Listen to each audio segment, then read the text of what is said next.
Okay, so here's a video for class number 14. We're continuing in chapter 6 in fluid mechanics, and chapter 6 is momentum analysis of flow systems. And in the previous class, class 13, we took care of linear momentum, and we applied Reynolds transport theorem to that so that we could find what we call thrust. But now we're going to do angular momentum. Angular momentum doesn't get as much love as linear momentum. We don't cover it nearly as much, I think, as we probably should in dynamics, but we only have a certain amount of time. So angular momentum, I think, is best thought of, or a classic scenario is to hold your arms out wide and to spin, let's say in a chair, or like a figure skater will hold their arms out wide and spin, and then to bring them in. And you'll suddenly discover that you'll be spinning much, much faster. And that's the conservation of angular momentum, where we have started out with a large moment of inertia. And that moment of inertia, of course, that's going to be the mass times the distance from the center squared, right? And so when you move your hands out, and especially if you were like to hold some weights outwards, that right there would increase your mass moment inertia, not just by the mass times the distance, but the mass times the distance squared. So it has a pretty big impact. And when you bring your arms in, you're reducing the mass moment of inertia. And because of the conservation of angular momentum, by the way, is mass moment of inertia times angular velocity.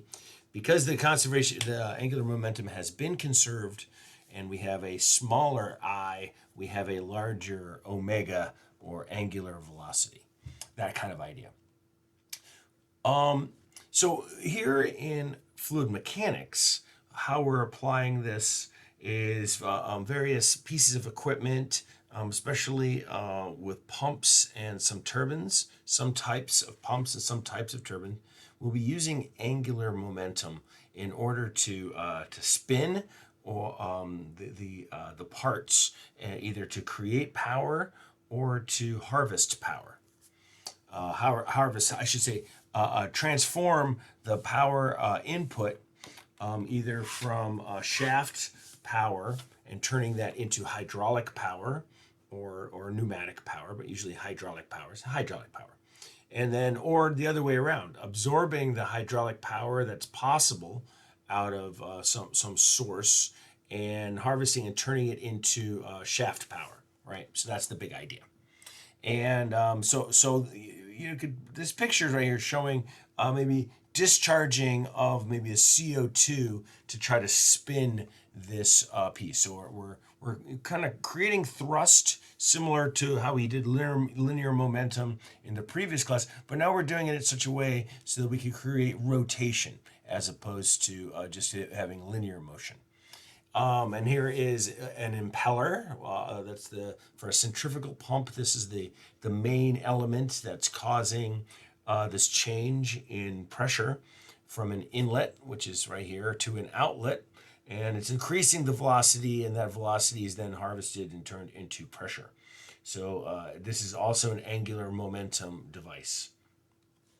And so centrifugal pumps, here you go. Here's the classic impeller, as they are calling it right there. So there's a centrifugal pump. They're one of the most common pumps, especially for large things. And you should probably run across them in your work, or if you haven't already, in your life. So here we go. Let's do a little bit of review here of dynamics. So first, some statics. So another name for this angular momentum treatment that we're going to do is the moment of momentum. Right. So before we had the linear momentum, now what we're calling angular momentum, we could think of as the moment created by momentum. So it sounds kind of funny, the moment of momentum. And if you remember what a moment was from statics, we could say that we could find a moment by crossing the position vector. Let's say this is the position to a reference axis, and cross it with a force, right? So that's what it looks like if you want to do three-dimensional, where we do cross and you take the determinant of this and we find that. And relax, because we're not going to be doing this. But linear momentum, as I mentioned in the last class, we could say is mass times velocity, right? And so I think of this as being a van, right? So we use a capital V in this class. I'm going to use a capital V and try to be consistent. I think of it as the van, right? As I'm trying to push a van and I'm trying to give it momentum. And so it's got a lot of mass and I want to give it some velocity. And when do we push it hard enough with enough time, right? We're going to impart an impulse. So force times time, we're going to create a momentum. And that you could think of that momentum as a thing. But now we're going to have a continuation. We have angular momentum. And for here, many books use a capital H. And I like to have a subscript, try to do that consistently, to say, well, okay, this is a vector, but it's referring to about a particular axis. And to get that, we just similar to what we're doing here, we're creating a moment. We're going to cross a position vector with now instead of with a force, we do it with momentum, right? So it's like the moment of momentum, that angular momentum. And for 2D, I just want to remind you in Newton's second law, Newton, in a very similar way, did the time rate change of this angular momentum, was able to get us the sum of the moments is going to, about some axis is going to be, or about the center of mass. Let's do it two-dimensionally. This is simplified. About the center of mass is going to be mass moment of inertia about this, the center of mass times alpha, angular acceleration, right? We're not going to be using this, but just remember that's part of the connective tissue to this, all of this right here. Well, the Newton approach onto the thing is to say we're going to take the time derivative. Now I'm using a capital D for the material derivative, right? So we're going to take the entire derivative of this with respect to time, but also with respect to position of what we're going to call the system, right? And that's a particular mass. And we know from Newton's second law, that's going to be the sum of the moments, or let's, for the time being, say it's the sum of all of the R's crossed with F's, right? And these are also for the system. And these could be a bunch of different particles, right? Or chunks of mass, what we're talking about here. Okay, so I included, for whatever reason right here in the notes, just a quick thing of like, well, how does this going to apply? What is our motivation? Well, here's some simple problems, or maybe not so simple in some respects, but applications of this, right? So here's a simplest one that we could probably come up with is having this lawn sprinkler where we have this flow that's coming out of it, and that's causing this rotation. Not only causing this rotation, but it's causing a torque onto here, assuming there's something that could be absorbing the torque and that's being produced through a shaft. So that's the kind of idea. And then, as we had mentioned before, the pump, right, and a pump impeller, that what we could be doing something. So you can almost think of this as being a turbine.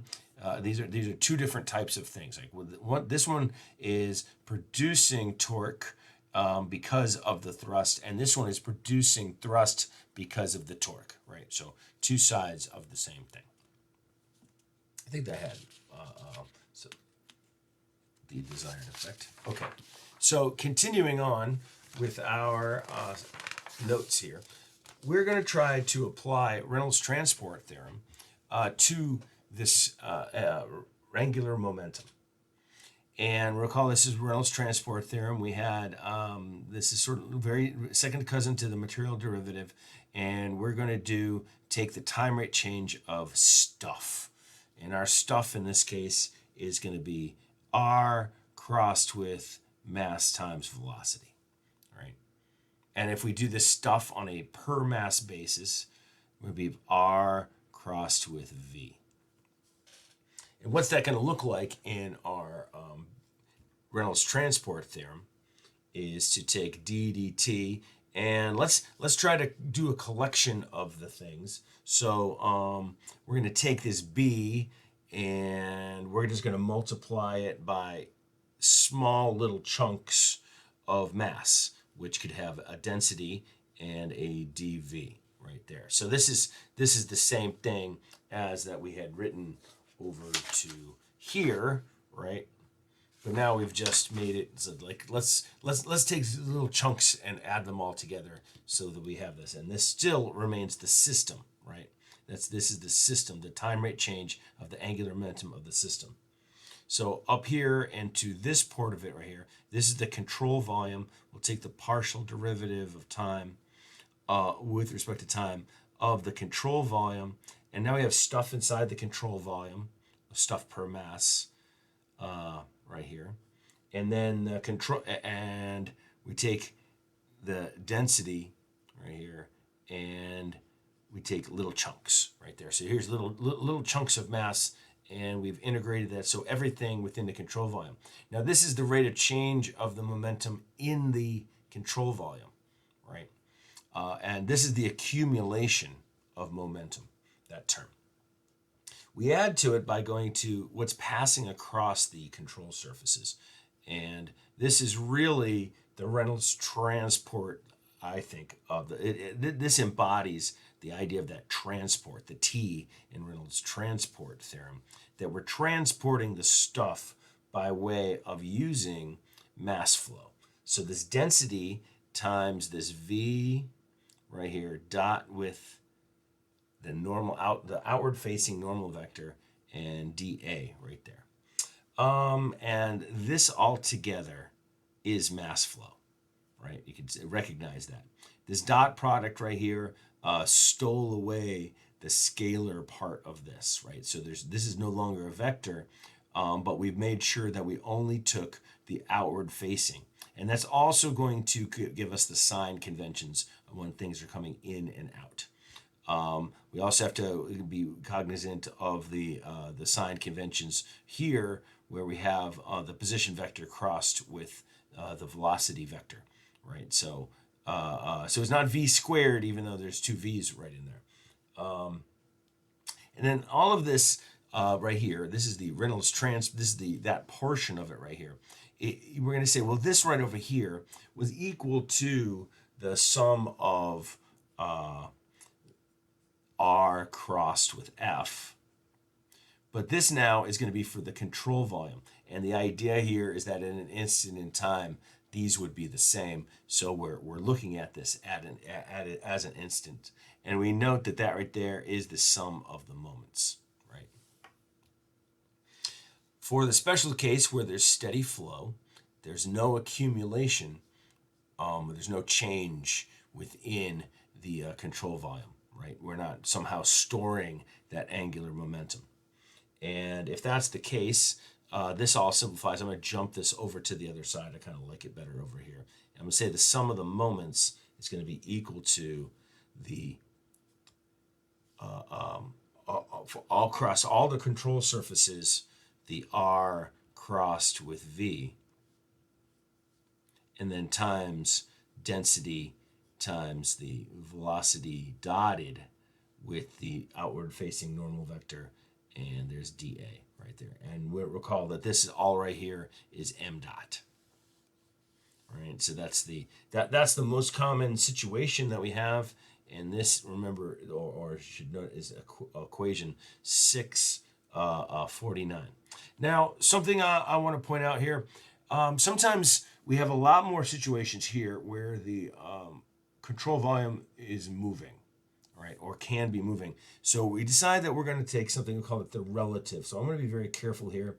I think it's okay to put this in, and we're going to include the R's up here, and I'm also going to include the R up here, right? So it's for the mass flow that we want to try to make sure. So when we go to take a mass flow, it's going to be the relative velocity of the thing, not the absolute velocity. So if we want to take a look at this right here, sometimes we go R is going to be equal to the absolute velocity minus the velocity of the control volume, or at the control surface. Sometimes I'm going to say at the control surface, right? So just be aware that we need to do that sometimes.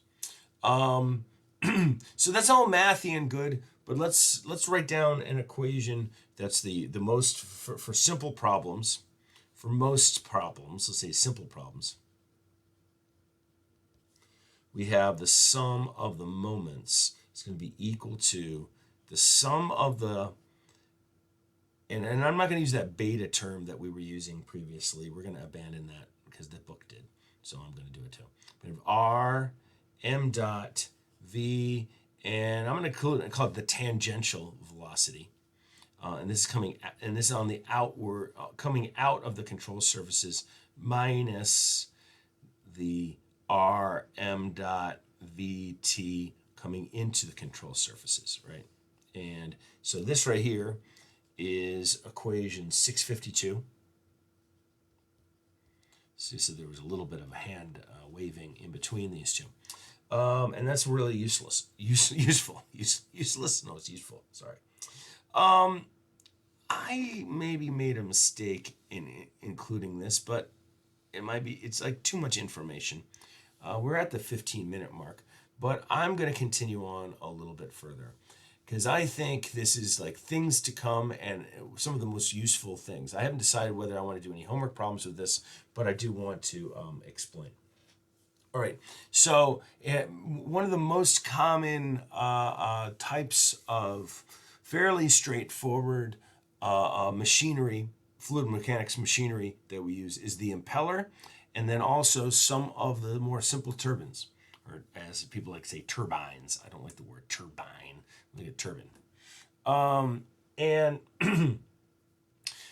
so we have these control surfaces, and the control surfaces that we look at most of the time are going to be this outward little band right here. So those are going to be where the control surfaces are, and or the inward, right? So like, so you can see there's a thickness to there, but here's going to be the control surface on the inlet, and here's the control surface on the outlet. And we'll have a velocity, so an absolute velocity, that's coming out of this thing that looks like this, and there's going to be a tangential component and a normal component. And so that the normal component is really going to be the one that establishes flow, right? Whereas the tangential one is really going to be the one that is establishing this angular momentum. Because it's really all about that cross product up here. That, it was only the velocity that has a perpendicular a radius to it that's really going to be causing that portion. So that's really, that's this part of it right here being realized. That's why it's r times the tangential right in there. And so, and then the normal one, by the way, is we could find the normal. So I'm not going to, it's either 2 or 1, but it's going to, let's just make it I'll just say normal, right? So the normal velocity that we would find, the one that's not contributing this, but the one that does establish what the flow is, you could find it by taking the volumetric flow rate and dividing it by the area right around here, which is going to be 2 pi, sorry, that's supposed to be a pi, 2 pi r, and times the thickness, I'll call it b, right? So that would be like, here would be the b right here, the thickness of this impeller. So you can see that that's a band, so you got the circumference times the width of this right here, and that would give you the normal velocity because you have the volumetric flow rate.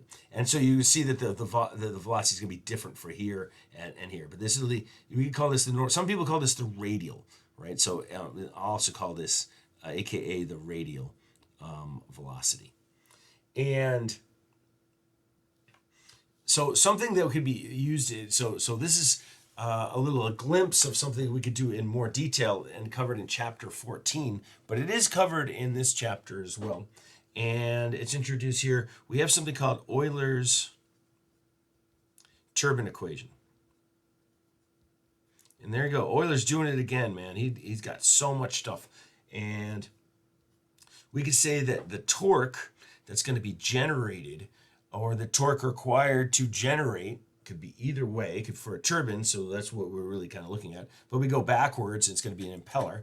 But the turbine equation, and I don't like the fact they use shaft, but I'm going to write it down because that's the way they have. Because I don't mean shaft like in shaft power, right? There's going to be some efficiency in here. I almost think it's more like usable work, right? Or usable stuff, or hydraulic when it's water. That we're using for this right here. So this is not the actual torque in the shaft. It's the stuff that gets produced by the fluids, or or that's being done onto the fluid. And we take the mass flow and we could multiply it by the outside radius of a turbine here and times the tangential on the outlet minus the radius of the inlet times the tangential velocity at the inlet. And by the way, that is equation 557 in your book. And that's also, by the way, sometimes we might have an angle. Actually, I don't know if I even want to write down this equation because I don't like this next equation right here because it's assuming that this angle is something that's known. So I'm going to try to work through some examples where we can try to work that out because it's not, that angle isn't, not everybody uses this same angle in the same way. So you want to try to be cognizant of, and we have to be a little careful about whether this is going to be relative velocity or not. So there's certain circumstances where you can't just like plug and chug into these. But I'm not going to make the homework too difficult because this is an introductory thing, but this is sort of the introductory to turbo machinery, a really important aspect of fluid mechanics and in your career. So as I said, was there anything else that we wanted to say? Just the analogy between the linear stuff or the stuff that, forces versus torques, F equals ma versus mass time, moment equal mass move inertia time alpha. I think we got all of that. You got the idea that this is stuff that we need to do. And that we could take a torque and, we could take a force and we could turn it into a torque. All right, yeah, I think most of this is covering the things that we've discussed right there, sure. And then here's the Euler's formulae. I decided not to write this down because I'm a little leery about using that angle because a lot of times we might want to do something called velocity triangles, and that triangle might not hold true. Okay, I think we got most of this stuff. I already showed this picture. And radial flow devices. Oh, here's some pictures. Here's some neat pictures. Okay, so here's some angular momentum with respect to fluids in nature. And then I wanted to introduce the Greek legends of the Scalia and Cardabus. I don't know how to pronounce that. Charybdis. Like in the song by the Police, Wrapped Around Your Finger. We should play that. But you had little vortices right there. And they have angular momentum. All right, so we'll do this example in the next video. The end.